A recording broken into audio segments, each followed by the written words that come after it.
Well, thank you, Mr. Harris, for that wonderful rendition, and thank you all for doing this project. My story is similar to Mr. Harris's. I'm a couple of years younger, but my mother's family, the Queen family, is from Queenstown, which is in the Severn area, and my dad's family migrated in the early 20s from the Shadyside area to Annapolis. Although my great-grandfather was in the Civil War here in this area.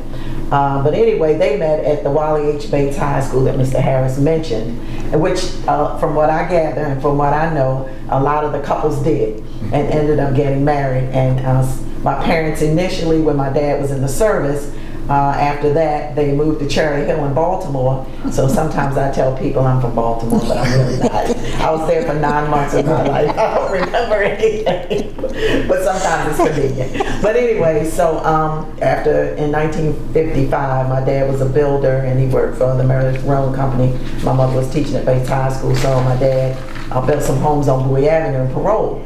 So of course my first vivid memories were Bowie Avenue in Parole. And when I was 7, we moved over here on Parole Street, which is right across the street from this Parole Health Center, in which my father was president for many years.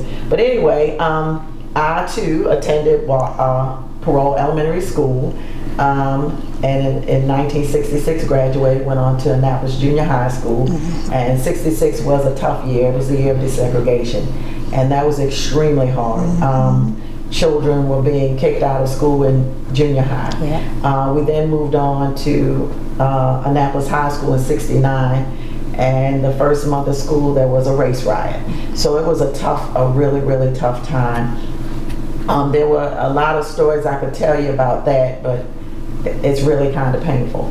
But anyway, went to Annapolis High School, and after kind of a rough time, I really didn't want to pursue anything. I didn't want to go to school. But my parents were insistent. I applied to Morgan and back to Baltimore, and I went there, majored in business administration, and then had a business law professor who suggested that I go to law school. And so I applied to Maryland. I got in and graduated from Morgan in 76 and in 79 from the University of Maryland Law School.